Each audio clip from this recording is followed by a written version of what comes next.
Hey guys, I'm Andrew McCoon and welcome to Web3 TV. In today's video, I'm with Mike Charalambous, the CEO of Threedium.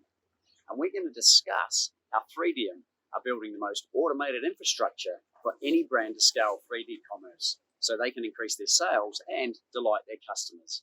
But before we do, make sure you register to watch every episode of Web3 TV here, where we share inspiring stories of all things Web3, making a difference to the world.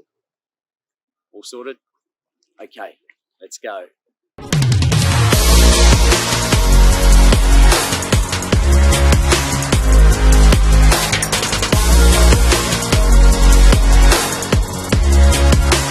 Mike, you're the CEO of Threedium, who are building the most automated infrastructure for any brand to scale 3D commerce so that they can increase their sales and delight their customers. You're a passionate entrepreneur with international experience in the launch and development growth of new innovative businesses, skills which are now bringing across to envision and shape the future of 3D internet. So tell us, how did this incredible journey begin? Well, first of all, it's a pleasure to be here, you guys. I really love the show, really love what you guys are doing. And I think all these tremendous entrepreneur stories, it's good to have a spotlight because they're always quite inspiring for your future talents to come in and innovate in the space. Our story is not different from any other entrepreneur. It started very complicated, and everything started over beers and nachos. So to reach the point where we are today, I first began my professional career in Nokia. I was part of the tech scout team for amassing hardware and software to build the Lumia phones. I'm not sure if you're old enough to remember the Lumia phones, but it was the first towards innovation that Nokia wanted to do in terms of smartphones. Just to answer that, Mike, no, I'm not old enough, mate. I can't even remember Nokia. Great, it gives me a lot of confidence to continue the session. But even so, yeah, it was, iPhone came to life, and it was great to see a global tech giant fall overnight. So right about that time, it was an interesting transition for my career, that I had the option to choose what I wanted to do. So I went back and I did my master in investment management, always wanting to fulfill my thirst around finance. Then joined Moody's as a risk analyst. I learned how to swear in 7 different languages, downgrading different bonds and economies. And that's where I realized that, we only live once, so I should not be enforcing myself doing something so daunting. So I left and I went back into the brand world. I joined Wonderman from WPP, and we began providing new product launch strategies for consumer electronic brands that wanted to launch new products in Eastern and Central Europe. And it was right about that time that we started exploring and seeing how consumer behaviors were becoming ever more immune into traditional media formats, into static images, into videos. So it was always a side gig for me, trying to find new alternative forms of engagement as to how users can connect with brands and product displays. So I started this company in parallel called Frenzy Media, which ultimately created a SaaS platform for brands to introduce gamified ad formats. So instead of just seeing a boring static banner, you could actually interact with it. You could play a game, solve a riddle, and it will then allow you to claim a specific discount or a reward for a brand. And this was actually picked up rather soon from Unilever. So we joined Unilever Foundry, and those guys put us on stage on this massive event in London called AdTech, where we were basically showcasing our technology. And sometimes the whole universe conspires so that things start to happen. And accidentally, we bumped into these guys while we were at the expo. They were preaching to us, and mind you, that was back in 2016, that they could get real-time 3D on the web. And for us at the time, it sounded a bit science fiction, but we said, what the heck, let's give it a go, right? So we exchanged cards and we met those guys at their offices, and they were trying to sell us a 20K package to include 3D, real-time 3D formats within our interactive banner ads.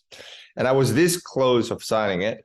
And then our investors, when I told them about this, they were like, hold on a second, this sounds amazing. But before you sign something, why don't you do like a pilot with them just to see if it works and what the brands feel about it, which was actually the right thing to do. And I don't know why we didn't think about it straight away.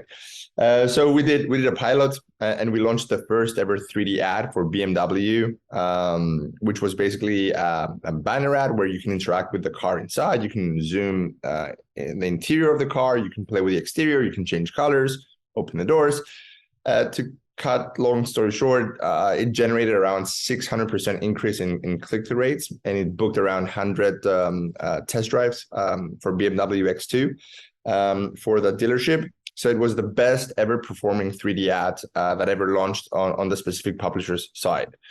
So at that moment, it was a huge aha moment because we realized that we were sitting onto something bigger than what we initially planned. And Dusan, who was the CTO of the company that approached us with the real-time 3D, his investors and our investors were very bullish about doing something together and potentially even merging the companies.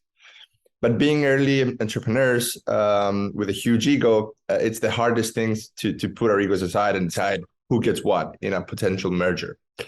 So we said, okay, let's not sweat too much. Let's create a deck. Let's put our proposition in, and let's go out in the market and propose this to different VCs and see what they're going to say. If somebody decides to invest $1 million plus into our company, then we have a strong proof of market. Then we can go and do the whole merger and what have you. So we pitched to 65 VCs. 64 of them said, we love it, but you guys are not a proper company, so it's a bit risky for us. The 65th one was a German VC called HTGF. They said, this is awesome. We love what you guys are doing. There's a lot of synergy. 1 + 1 = 100. We are willing to give you 1 million, provided that you use Deloitte UK to merge the companies. So we paid a huge bill for Deloitte UK. We merged the companies. We got our seed round funding. And fast forward in 2023, we're now sitting as one of the leading 3D and AR commerce engines, providing full digital transformation empowerment to all major brands within luxury, fashion, jewelry, and consumer electronics. And we went from a 5-people team to now a 35-people team with offices in the UK, Paris, Serbia, and US. So, it's a nice story. That's a great story. So tell me, what's the thing that draws you most to 3D? Like, what are you most passionate about? Was it just the fact that you stumbled on it, or you like there was something in it that really got you? I think if you had my CTO here, he would probably give you a whole different answer to that question. From my side, I was not born within the 3D world, so I was just organically oozed into it. But the more you dig deeper, the more you explore the possibilities of 3D. Is quite fascinating, because if you think about it, it's almost like a living organism within the web. Therefore, it gives you a plethora of utilities once you're able to extract its full power. It allows you to have real-time and dynamic displays around a product. It can allow you to connect it with different consumer behavior data. So it can, again, in real time, basically interact and correlate with specific consumer behaviors on the web. It enables you to create so many new content generation techniques from using the same model. So with the same 3D model, a brand can generate static renders. It can generate CGI videos. They can generate real-time 3D and AR product displays and configurators and 3D ad formats. And with the same ad and with the same 3D format as well, you can even convert it and optimize it so you can create gaming assets. So all of a sudden, you can also be gaming ready. So it's such a fantastic world. And what really, really excites me is the ability to create the next generation content factory with 3D being the backbone of all that. And I think we're still in day one. There's so many frontier technologies coming in, tying nicely with 3D, from AI to VR to AR to blockchain. And the fact that we are so early on and we are right in the middle of all this, really, we wake up every morning and we're like, okay, what's going to happen today? What's new? How are we pushing boundaries? What great ideas do our brands and partners have, so that we can go and innovate together. And really, there's no stopping, and it can never get boring. Yeah, it sounds like infinite possibilities. And as you say, it's early days, right? So with AI and AR and everything coming to the party, it just adds more and more you can bolt onto it, doesn't it? Exactly. So I know you've mentioned it briefly before, but just tell us more about Threedium, and then tell us more about, I guess, if you were to do a bit of an elevator pitch to your ideal client, who are the ideal clients? And then we'll just talk a little bit more about that.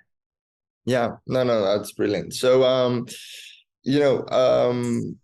to think of Threedium, you should think of a 3D ecosystem, basically.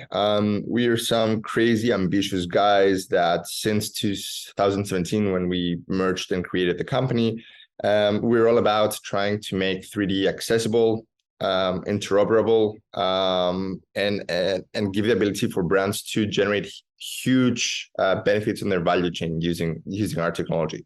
So we have built a huge tech stack within our ecosystem of 3D technologies, ranging from 3D compression algorithms, so that you can compress very heavy 3D models into super lightweight 3D models that they can go and render in high fidelity on the web. We have created an AI that allows you to turn images or videos into 3D. Still early days, but it's a great foundation. It allows us to do a lot of cool things, and also shorten a bit the creation lead times. We have launched our patent pending 3D ad formats, which basically are being used by the biggest publishers in the world, from Financial Times to Condé Nast to Hearst. We've also generated this gaming bridge that ultimately allows to take the same 3D format that a brand is using within our ecosystem to power their e-commerce solutions, and optimize it and convert it and massage it automatically, so it can become a gaming ready asset, and they can straight away start selling the same kind of products within a gaming world. And this is our most ambitious project to date, because it's an infrastructure that ultimately connects e-commerce with gaming commerce for brands at scale. And on top of all these things, because we are embedding everything into a very robust and agile infrastructure, we allow the brands to connect this with any kind of data analytics software that they're using, so that they're able to extract very precise user behavior data as to how users interact with their 3D displays on e-commerce, or how avatars interact with their products within games, and then synthesize a much more accurate data center that will enable them to either predict future trends or understand exactly how they can optimize engagement within their channels once people come in and interact with their products. So our goal is basically to build the world's most scalable and most easy to use and integrate 3D infrastructure to become the backbone of 3D for any of these large enterprises that we work with. And being going a step further, if we're able to create an infrastructure that works super nicely for the likes of Fendi and Dior and Diageo, then it's very easy for us to then replicate that and double down and scale it to the long tail brands and retailers that they can really afford it right now, because it's a bit more skewed towards enterprise. But the more we learn, the more we grow, we make it even more accessible to everybody. Right now, the majority of the enterprises that we work with are sitting, as I mentioned before, within the sectors of luxury, jewelry, fashion, consumer electronics. And slowly we're seeing kitchenware also becoming a very interesting category that is really benefiting a lot from 3D. And the reason we're focusing on those guys is, again, it's because from our own personal, friction in the market, we are seeing that these guys, they tend to see the biggest benefits while implementing 3D into their workflows and commercial strategies, because they can see straight away a bigger uplift on their conversions, a bigger increase in the amount of time and engagement a user has with their product, possibly drops in product returns, and also it helps them alleviate a lot of their supply chain struggles and logistics. So we help them with the use of 3D to mitigate dependencies on shipping products back and forth for prototyping or for inventory management purposes. So it gives us a very strong business case, basically, and that's why all these brands are coming to us, quite fast from all these different sectors. Sounds incredible. Obviously, some smart people in the business. Can you give me an example, say for Fendi as an example, because you mentioned some great benefits to companies, but can you use them as an example of those benefits? Just with Web3 TV, we're trying to translate the complex to the simple for let's call them the beginner. Not saying Absolutely. They all are beginners, but just to give them a more of a right brain example of, say, how Fendi uses it, or a car company might use it. I hope that Fendi doesn't watch this show right now, but I'll try basically to give good examples as to what they did without sharing any data, basically. But ultimately, one of Fendi's biggest challenges was that they wanted to stay relevant, and they wanted to create a hyper-personalized experience for their high-end customers. But at the same time, by trying to meet their very aggressive sustainability quotas, and especially for collections that entailed sensitive material like fur, they were thinking about introducing the collections in a way that it wouldn't actually generate a huge waste of resources or fur, right? So they reached out to us, and we were brainstorming around this problem. So we licensed them basically our infrastructure, and they were able to build a made-to-order configurator, one that would ultimately enable either the shopping assistants in the shop, or their clients that walk into the shops, or they walk into their e-commerce page, to be able to see the product in real-time 3D, customize it with their own kind of touch, choose their own colors around the codes, choose where the fur element would apply on the code, personalize it, and personalize the label tag with their names and what have you. And the goal was basically for Fendi to see whether their community would engage and would support something like this, because it was a huge transition going from fully seeing a product physically and touching it and exploring it versus going fully digitally and exploring it and seeing it and swirling around it on a 3D version without having to touch or feel the texture of the product. But because of our high fidelity 3D viewers, we were able to replicate a one-to-one look and almost feel on the codes. And this enabled them to actually have a very successful launch. They were able to basically introduce this 3D configurator of their new fur collection across all their flagship stores in different jurisdictions. And they didn't even have to ship the physical products there. So you can imagine how much money they saved on supply chain, around logistics, around inventory management. And on top of that, they sold out. So it really allowed them to have a much bigger gross margin on the collection. And thereafter, this became like a must-have for them. So right now, they're working with us not just on made-to-order configurators, but also to revamping all their PDP pages with our 3D viewers and augmented reality viewers, and also by connecting with some of those elements on blockchain, so that any creations that different users have from made-to-order configurators, they can also authenticate and certify them, and they can ensure that whatever they create is one-to-one to them. So you can see how it spans out, and the more the brands have this open mind in coming in and using this technology and understanding the wider benefits that they can have from deploying such infrastructure into their commercial channels. There's so many ways in which they can engage with their users or extract even more value around their value chains. Yeah, it's awesome. So I guess my biggest question is, well, two questions actually, is what was the reaction from the customers? Like, it's obviously new, or it was new, funky, obviously, but what was the initial reaction? We were thinking about that as well before we launched, because you're talking, especially when it comes to these super high-end luxury brands, their customers are not necessarily tech-avid users.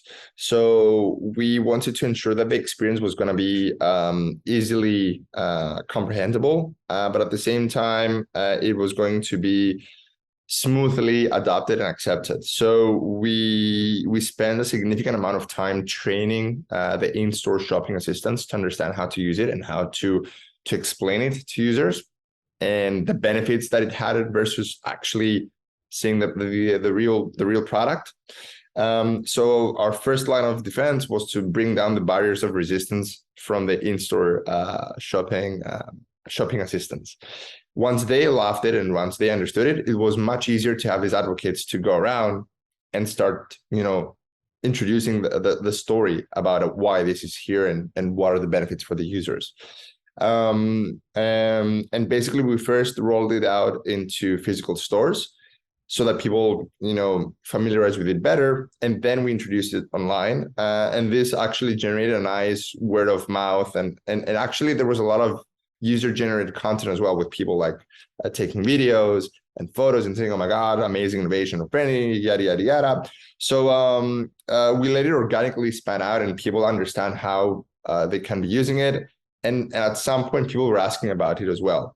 But it's important not to just dump a huge digital transformation onto your audience, because that's where things become a bit more difficult. So by breaking down into phases, it was just much easier from an adoption perspective. And over time, the conversion rates, are they better online or are they better in person? I cannot share that data, unfortunately. I mean, that's more of a generic question, right? Like, because the way I see it is when the internet or Web 2 came around, people were like, "Oh, why would I buy a book on a website when I can go to the bookstore?" And it's kind of similar, that it's taking it to the next level. What I can tell in general is that on average, most of the brands we work with across the sectors that I mentioned before, they've increased their budget spending on online commerce versus physical commerce by 400%.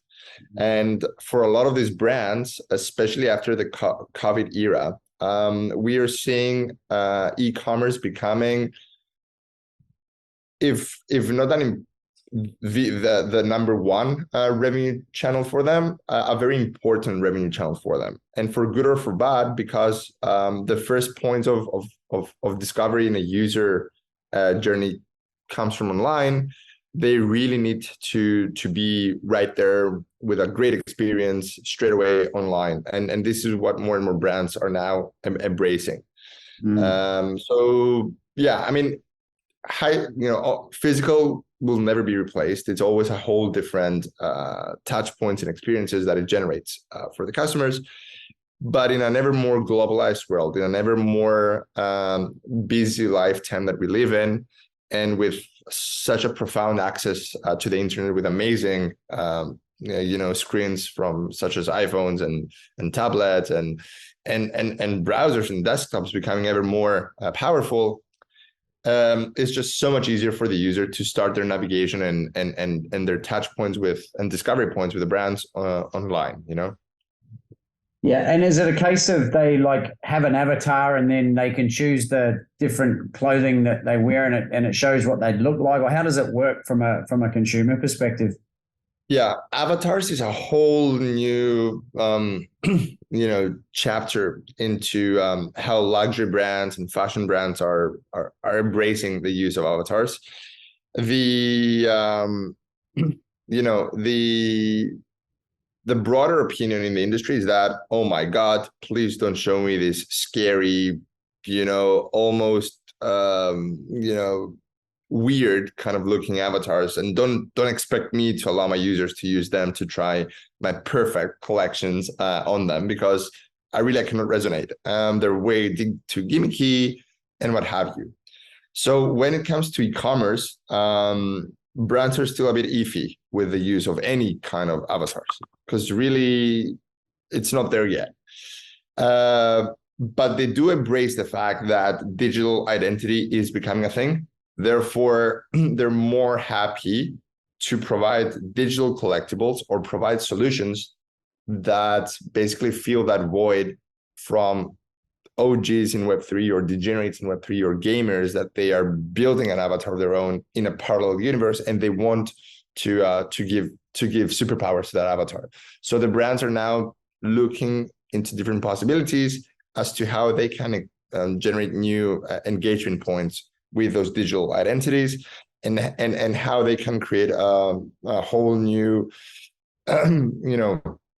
engagement pathways, if you like. But getting avatars on e-commerce, it's still something that I think we're not there yet. Even though from a romantic perspective, it's perfect, right? Having a one-to-one avatar there, testing it, seeing if it's a perfect fit, the sizing and what have you.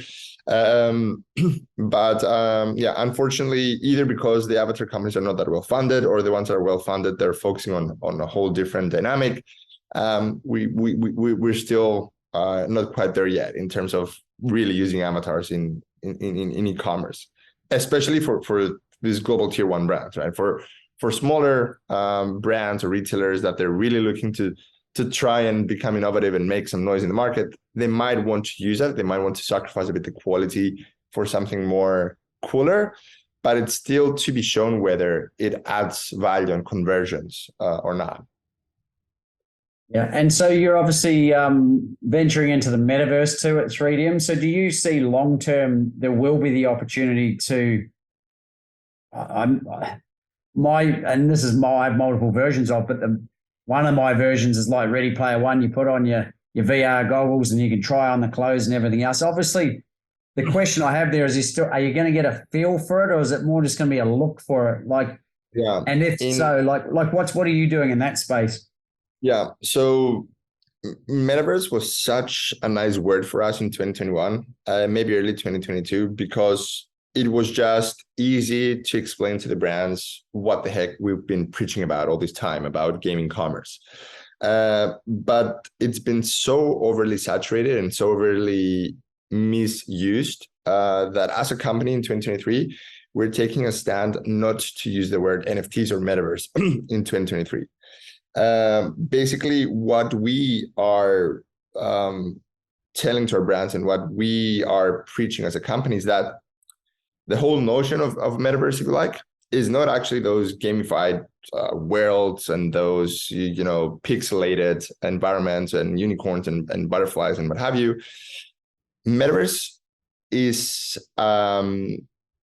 a time, is a moment in time basically where we're seeing a shift in consumer behaviors, a moment in time where basically users are not just willing to spend on physical products, but they're also willing to spend on digital products.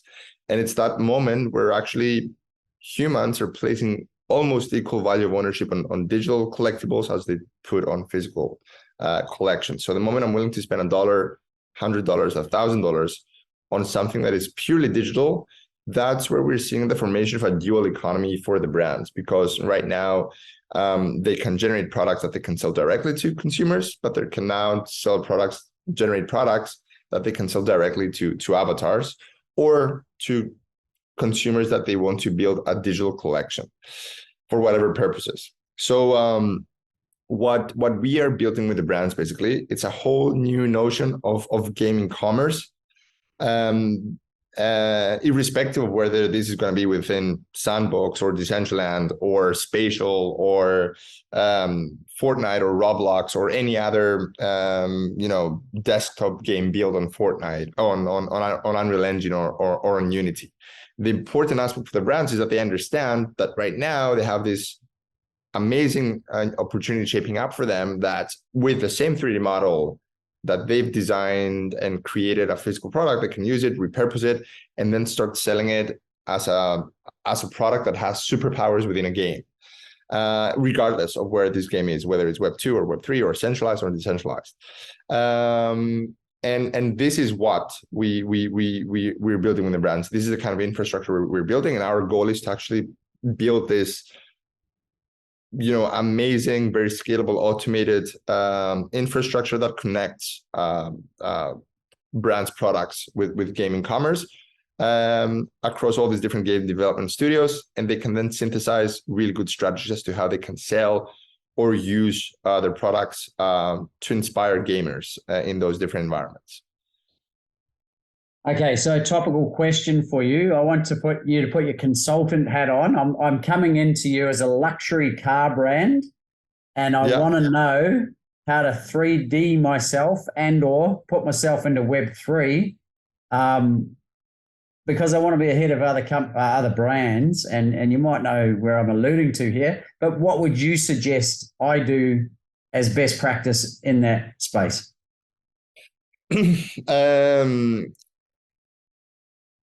It's a great question. It's just it can never be the same answer for everybody. Reason being is that the first thing that any brand, regardless of which sector they come from, they need to understand their target audience. Like, who am I doing this for? Why am I doing this for? Like, I'm sick and tired of seeing companies spending thousands to create an AR filter where you put your phone on their products and you see a volcano or a dancing pig coming out of it. Like, what's the point, right? You're not a metaverse company because you've done that. It adds zero value. People forget about it. Zero ROIs, right? And in a world right now where everything is measured by ROI and KPIs and how do I remain relevant whilst being cost efficient, the brands need to understand that everything that they need to do needs to add value and needs to have tremendous utility. And they need to understand as well that if they want to go down the path of digital transformation, going into this whole notion of Web3, their customers are no longer customers, that they are community. And they don't expect to be treated as customers, but they expect to be treated as brand campaign protagonists, if you like. So this is the first thing that the brands need to embrace and understand, that if they're going to go down the path, they need to treat their consumers as shareholders ultimately. And once they are familiarized and affiliated with this new notion and trend, that's where things can start to happen. But obviously, you wouldn't be, let's say, I don't know, Rolex and launch out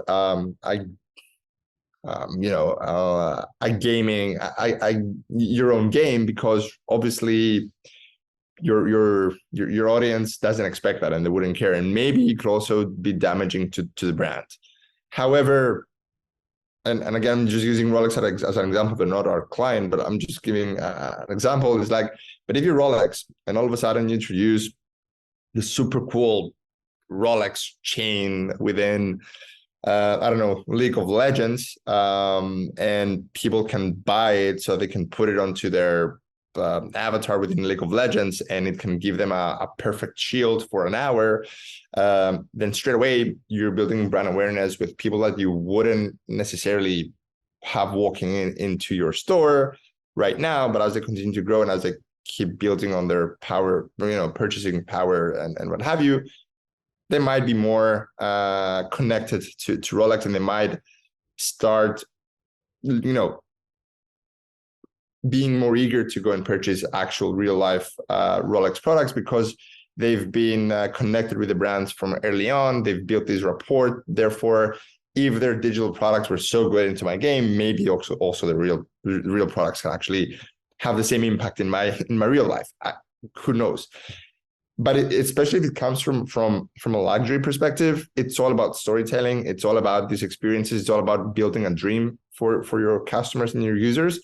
So they just need to see how in every step of the way, whether this is real life or gaming, you are building a dream that you want your users to want to dream and capture it, and knowing that if they own your products in any of these different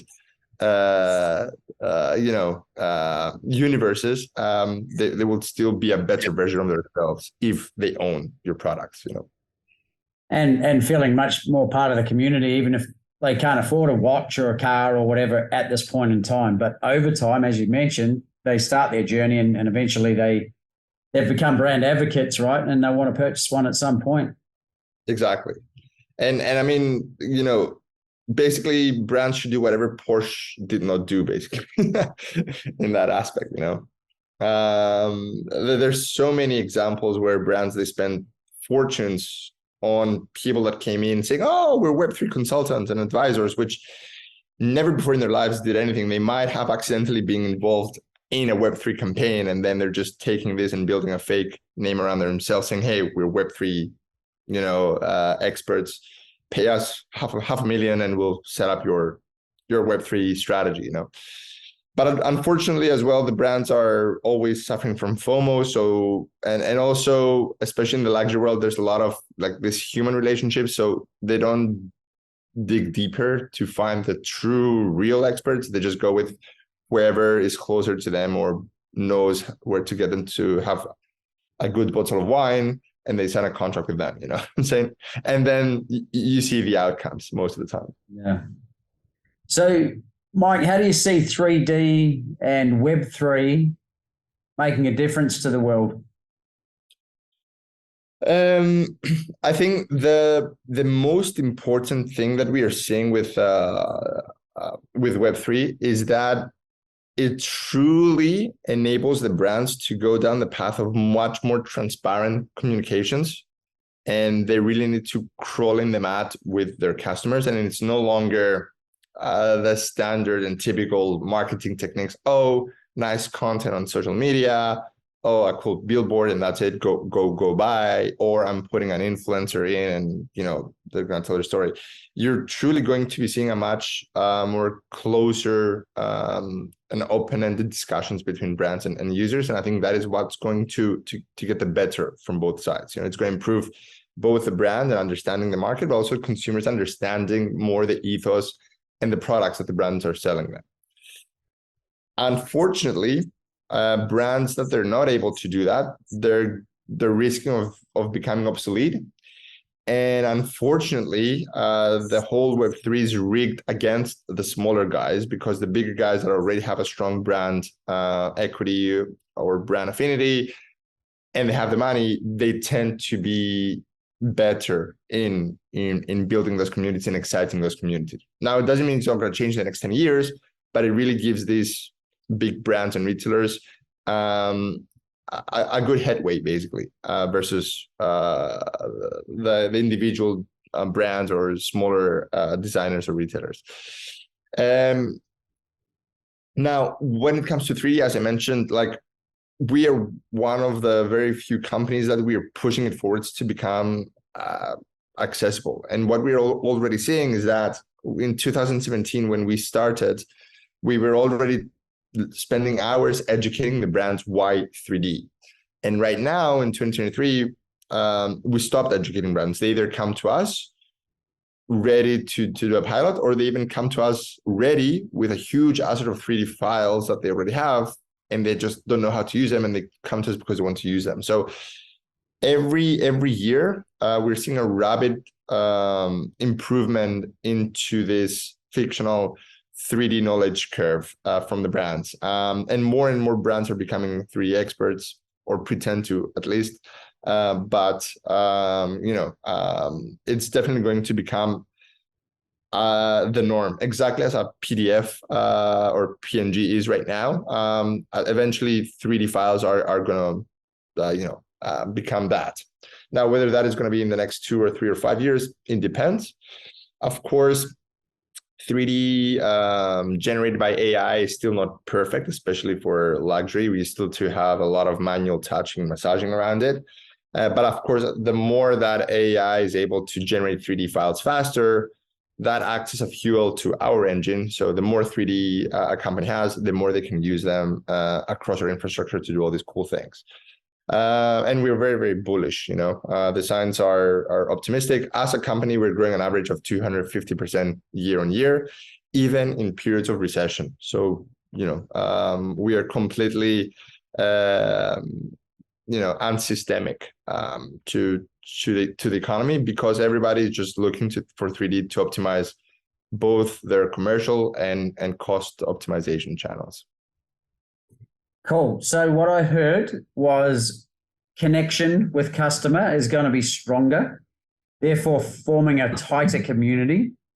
And really, I guess if you look at the Web3, where it's all about sovereignty around your own data, is it's like you as the consumer are actually saying yay or nay, or you're opting in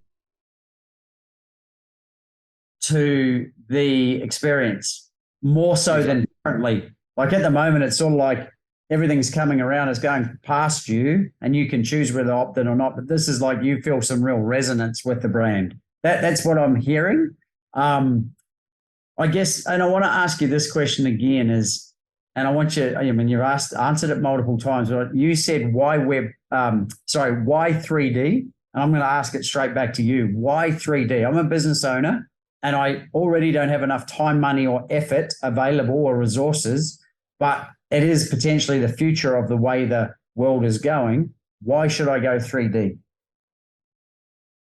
So that you don't get obsolete, basically. It's as simple as that. How can you use an image and start having a gaming commerce strategy? How can you use an image and create a dynamic product display where you give full browsing autonomy to your users to see your product? How can you launch, augmented reality campaigns where people can actually see their product in your physical space without walking into your shop? All these are different touch points that ultimately shape the commerce of the future, or user behavior expectations of the future. So the less you invest now, the more you will have to invest later on, not just to create a 3D library of assets where you can utilize across all these different touch points, but you will also need to spend twice as much to promote yourself and to go out there and to make some noise, because other brands are already doing that noise and are much more established. And at some point, and again, I'm not sure whether it's going to be next year, in 2 years' time, it's people that are going to walk into e-commerce shops and they're not going to be able to see products in 3D or AR, and they're just going to be static image. Straight away, they're going to be losing confidence on that shop. It's like, oh my God, this is outdated. What the heck is this? They don't allow me to see a product on me or in my space, or to configure it dynamically. I need to go back and forth. And with images, what is this? And on top of that, it shows that you're not doing a great job around becoming more sustainable, because it means that you're still using physical products. You're still booking in, studios and bringing to take photo shoots and what have you. And so, everything is tied into this ever-growing notion of sustainability and becoming way more hyper-personalized in your touch points. And for good or for bad, 3D is the foundation to be able to become that. So if people are still not aware of what 3D and its superpowers, then they either need to change their digital teams, or they need to bring in some consultants to explain them why they're getting there. Yeah, and you mentioned earlier that brands need to be quite open-minded. Have you found that they are open-minded, or is the resistance to 3D because it isn't mass adopted yet? The ones that they resist are the ones that they have very strict budgets, and they're trying to resist because they don't want to admit that they don't have a budget to do that. The brands that already have budgets, they're not asking second questions. They're just going all over it. And we're actually seeing a lot of brands shifting a bit from their marketing budgets into their digital budgets to be able to do that, so that they can create more user-generated content using 3D. But again, honestly, it's the the macroeconomic conditions is not actually allowing, and that's why I said that the market is rigged, because bigger brands and bigger retailers, they have the budgets and they can go for it quite faster. Whereas, smaller guys, they need to really be very, very prudent with their budgets, and therefore it's no time for them to invest heavily into digital transformation. It has to come slowly, because right now their number one priority is survival, I suppose. So as I said, for good or for bad, the market is always rigged towards the big guys. But we like to think a bit of ourselves as the Robin Hood, because whatever we're building for the big guys, we try to make it as accessible and as cost efficient for the long tail users as well, to be able to have the chance to walk in the game as well. Great segue. So if I wanted to learn more about 3D for my e-commerce or even just general business, where do I start? Do I go to Google, or is it better to take the shortcut to the Robin Hoods of the world and go straight to Threedium? As a CEO, I'm a person that really enjoys having a lot of options. So, and having a plan A and a plan B and a plan C. So, I think the best thing for somebody that has absolutely zero knowledge around 3D and around Web3 is to start reading. Yes, and I think Google or I don't want to say Chat GPT, because it only has data from 2021 onwards. But basically, Google and watching Web3 TV and basically genuine content generated from genuine journalists and reporters that they've been covering the space will probably be the first touch point. And then based on how people filter stuff, they will progress around their journey and choose who they feel that they're more affiliated with. From our side, Threedium, we always have our workshops and our walking sessions where we can educate some people around 3D. We also have a very strong 3D community that we always support upcoming 3D artists, either to work with us or to educate them how to use our platform. And we spend a lot of time on panels, which you can find a lot of this content live around YouTube and what have you, or by signing up into our newsletter so that they can see the thoughtful leadership that we're putting out as well. Because yes, we're a company. Yes, we need to make money to keep the engine running. But at the same time, because we've been so early in the game, we understandably, received a thoughtful leadership kind of title. So we are there, and we're very responsible, and we feel very responsible to educate everyone that wants to walk into the space in the right manner, and they can then decide who they resonate more with, and which of all these beautiful solutions out there fits better into their mandate as to how they want to digitally transform or supercharge the commerce or step into the gaming commerce era. Very cool. So a range of ways you can find out. But if you are interested in anything 3D for your e-commerce or even just your general business, I'll put a link to Threedium in the description below. And obviously, guys, if you've got any comments for Mike, or you're interested, or you've got a business concept or whatever, feel free to share that below as well. We'd love to hear your thoughts. Mike, thank you so much for sharing your wisdom around 3D. And I've come up with a little a moniker for you, mate. I'm going to call you the Threedium medium.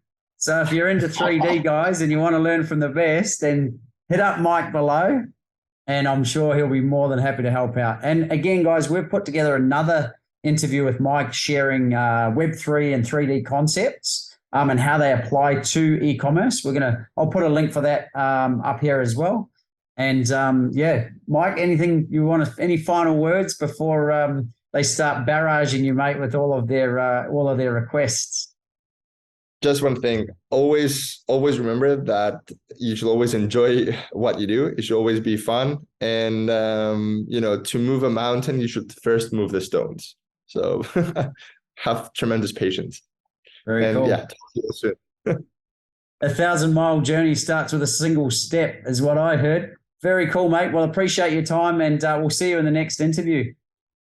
Perfect. It's been a pleasure, guys. Keep the energy high. Well, there it is, guys. I hope you enjoyed this Web3 TV episode. If you've got any questions, leave them in the comments below. And remember, if you'd like to watch every episode of Web3 TV, visit the link below or subscribe to our channel. And remember to hit the bell icon so that we can notify you every time a new episode is released. I'm Andrew McComb, and I look forward to sharing more inspiring Web3 TV episodes making a difference to the world. I'll see you soon.